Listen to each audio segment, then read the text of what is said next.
কিছু চাষের সমস্যা ও সমস্যাগুলো কিভাবে সমাধান করবে। প্রিয় দর্শক, বাড়িলতিরাজ কচু চাষে তিনটা সমস্যা রয়েছে। প্রথম সমস্যা আগাছা, দ্বিতীয় সমস্যা গোড়া পচা এবং তৃতীয় সমস্যা লেদা পোকার সমস্যা।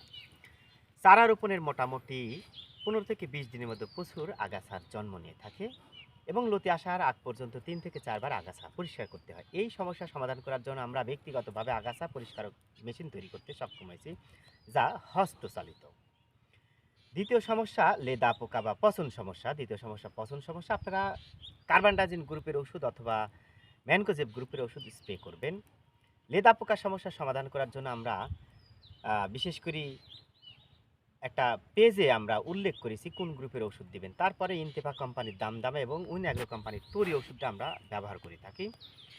প্রিয় দর্শক, যারা আমাদের কাছ থেকে চারা নেবেন, ইনশাল্লাহ আমাদের কাছে নির্দেশনা রয়েছে কখন কোন সার ওষুধ দিতে হবে, কিভাবে যত্ন নিতে হবে, কোন সমস্যা কিভাবে সমস্যাগুলো সমাধান করা হয় ইত্যাদি বিষয়ে সারসংক্ষেপ আমরা তুলে ধরেছি। আপনারা চাইলে ইমো বা হোয়াটসঅ্যাপে এটা পার করে নিতে মানে অথবা চারার সাথে আপনারা এটা সংগ্রহ করতে পারেন। তো যাই হোক, ভালো থাকবেন ভাই, সুস্থ থাকবেন। ইনশাল্লাহ নতুন কোনো ভিডিওতে দেখা হবে। অবশ্যই। যখন যে সমস্যা পড়বেন আমাদের সাথে অবশ্যই যোগাযোগ করবে এবং যোগাযোগ আপনার করার পরামর্শ চেষ্টা মতোই করবেন। কাজ করব। জি। প্রিয় দর্শক, এই বইটা হচ্ছে আহ, কৃষক প্রশিক্ষণ হাত বই, কন্দল ফসল উন্নয়ন প্রকল্প, কৃষি সম্প্রসারণ অধিদপ্তর। এটা কন্দল ফসল উন্নয়ন প্রকল্প নিয়ে এই প্রকল্পটা হাতে নেওয়া আছে এবং বিশেষ করে কন্দাল জাতীয় ফসলের বিস্তার করার এই বইটির মূল উদ্দেশ্য। হুম। তো যাই হোক, ভালো থাকবেন, সুস্থ থাকবেন। নতুন কোনো ভিডিওতে দেখা হবে এমন প্রত্যাশা।